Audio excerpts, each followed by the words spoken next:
act like a spoiled brat?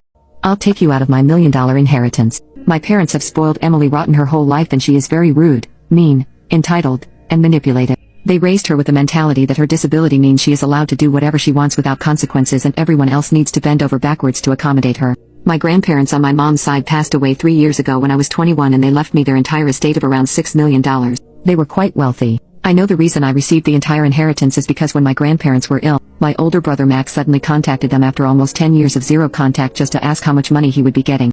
I am completely estranged from Max at this point for many reasons. My grandparents were very aware of how terribly my mother had treated me and my other siblings growing up while favoring Emily. As a result, they disowned my mother from their will out of anger towards her. They were also very old-fashioned and religious people. When my sister Lisa came out as bisexual at 14 and my brother Chris came out as gay at 17, this was the final straw for them. After I moved away to college, I went completely no contact with my parents and the rest of my family except for my siblings Lisa and Chris.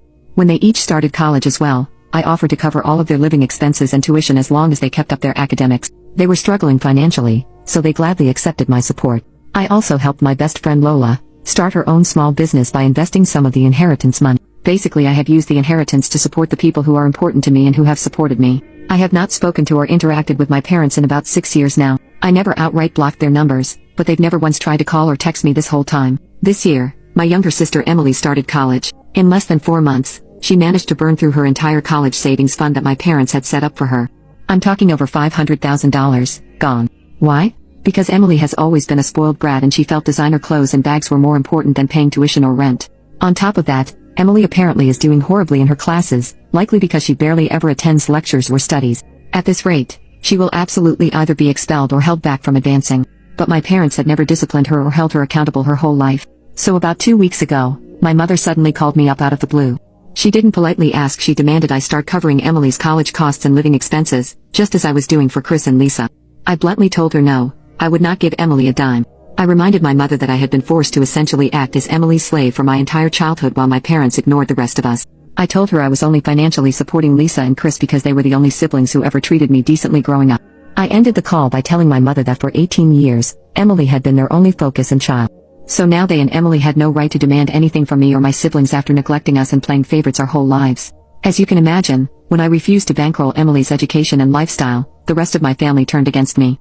I've been getting endless harassment from aunts, uncles, cousins, even some childhood friends. They accuse me of causing unnecessary drama, damaging Emily's relationship with her siblings, and intentionally leaving her without options. They keep asking why I won't just pay for Emily's school and expenses when I have so much money now and my grandparents would have wanted me to support her. I contend that if my grandparents wanted Emily to have an inheritance, they would have left one for her.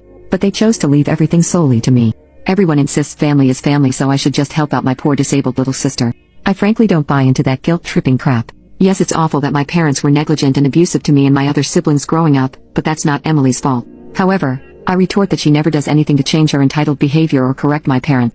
The family keeps spouting off that Emily can't help having a disability and it's discriminatory not to provide for her education. I finally had enough and blew up saying I felt completely justified in my decision. Of course, this caused even more drama. For reference, my parents both have quite high-paying careers and had funded Emily's college savings account with around $587,000 by the time I left home for school. Meanwhile, neither I nor my other siblings got any money from our parents for college. We all worked minimum wage jobs to scrap together scholarships one by one so we could pursue higher education. I do have a detailed will in place designating exactly how I want my inheritance assets distributed if anything happens to me. I arranged for any remaining money to be split equally between Lisa, Chris, my best friend Lola, and a reputable charity organization that protects wildlife conservation. Emily doesn't deserve a single penny of it.